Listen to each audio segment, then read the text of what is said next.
Buenas noches, mi nombre es Marta Andrade, estudiante del quinto trimestre de Derecho.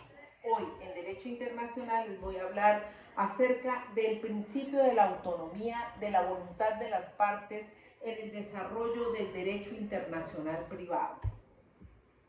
La autonomía de la voluntad es el poder de autodeterminación que le permite al ser humano dictar y construir una nueva realidad jurídica en torno de sus intereses y relaciones. Este último tiene una larga historia dentro de los postulados de la filosofía y de la política mismas que germinaron en el derecho civil.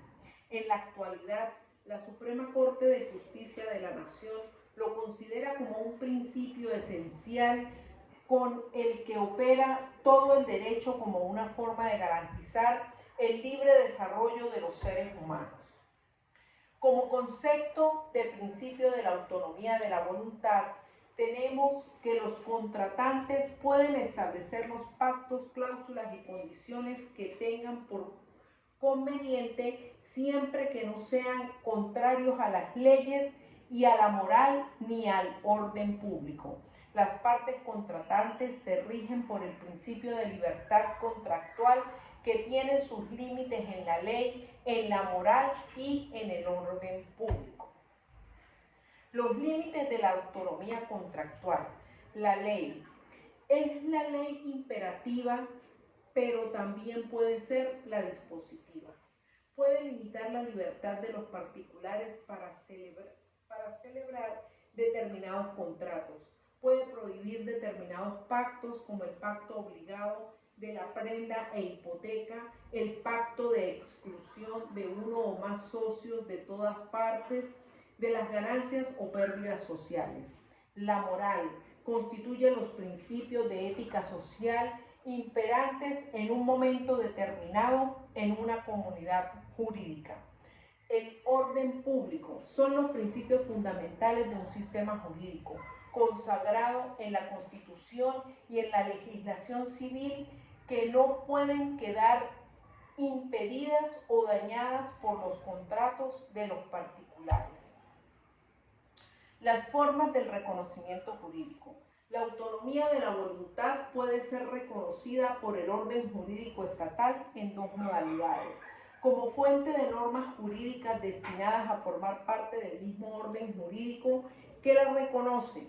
El ordenamiento estatal reconoce una verdadera y propia fuente del derecho objetivo dentro de la órbita de competencia que le corresponde ab origine, como presupuesto y fuente generadora de relaciones jurídicas ya disciplinadas. En abstracto y en general, por las normas del orden jurídico, se reconoce a los particulares la facultad de dar vida a situaciones aptas para engendrar vínculos entre ellos.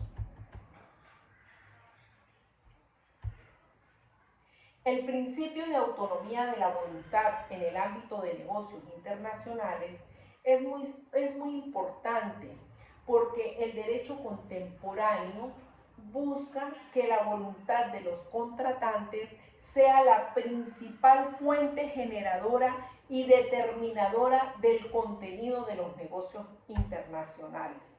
El principio de autonomía de las partes en Venezuela. Este fundamento legal se encuentra contemplado en la Ley del Derecho Internacional Privado vigente en Venezuela en el artículo 29, que dice que las obligaciones convencionales se rigen por el derecho indicado por las partes. Esto quiere decir que el principio de autonomía de las partes permite que se prevea cualquier conflicto si con anterioridad ha quedado plasmado en las cláusulas del contrato. Además, se establece como domicilio ante cualquier efecto legal el estipulado en el contrato, bien sea en la ciudad de Caracas o en cualquier ciudad de Venezuela que ambos sujetos hayan elegido. Como ejemplo, podemos decir que una compañía anónima de Venezuela, una quincallería, en San Cristóbal del Táchira, importa desde India mercancía y su trayecto lo hace por vía marítima a través de buques que traen los contenedores hasta llegar al Canal de Panamá y desde allí al puerto de La Guaira para luego desembarcar, nacionalizar. Posterior a esto, la empresa le vende esta mercancía a otras quincallerías minoristas que se encuentran en Colombia, en Chile y en Panamá. Allí podemos ver una combinación de normas de diferentes países y también vemos cómo rigen diferentes derechos de tránsito según sea el caso, marítimo, terrestre, aéreo, y además cómo se presenta el derecho a la mercancía según el país de destino al cual fue vendida. Entra en juego el derecho que tiene cada país sobre ella, ¿sí? ¿Qué pasa en el caso de presentarse un conflicto de ley? Siguiendo con este ejemplo, podemos argumentar que la mercancía fue robada por unos piratas de carretera cuando el transporte internacional contratado para llevarla desde Venezuela hasta Perú y Chile fue saqueado, o que la empresa que recibió la mercancía en Colombia declaró que esta mercancía ya venía con su fecha de vencimiento expirada. En este caso, se debe revisar el contrato y sus respectivas cláusulas para así poder determinar a qué jurisdicción pertenece o corresponde y qué derecho escogieron las partes a efecto del contrato. La voluntad en el derecho internacional privado. Existe la voluntad pasiva. Cuando se presenta un vacío legal porque se cometió un error humano o no se colocó en las cláusulas del contrato el domicilio a los efectos legales del contrato, ¿qué sucede entonces en el derecho aplicable? Pues existen en el derecho aplicable, en caso de estos conflictos, existen tres tipos de sistemas que se pueden aplicar, que son el sistema de la ley personal, el sistema de la ley de celebración del contrato y el sistema de la ley de ejecución del contrato. La ley del derecho internacional privado en el sistema venezolano, en su artículo 30, nos dice que a falta de indicación válida, las obligaciones convencionales se rigen por el derecho con el cual se encuentran más directamente vinculadas.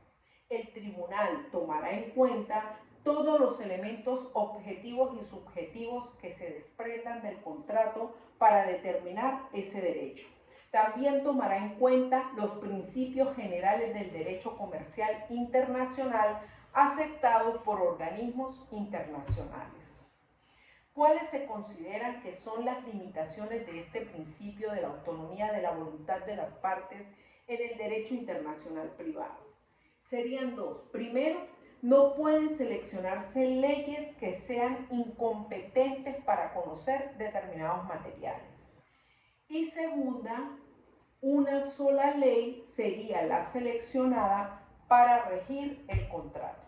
Ya como conclusión podemos decir que la autonomía de la voluntad es uno de los principios rectores del derecho privado de Venezuela, pensada para unas relaciones entre particulares, negociando de igual a igual y estableciendo de mutuo acuerdo el contenido contractual en el que queda plasmada la voluntad de todas las partes contratantes. Hasta aquí mi exposición. Muchas gracias.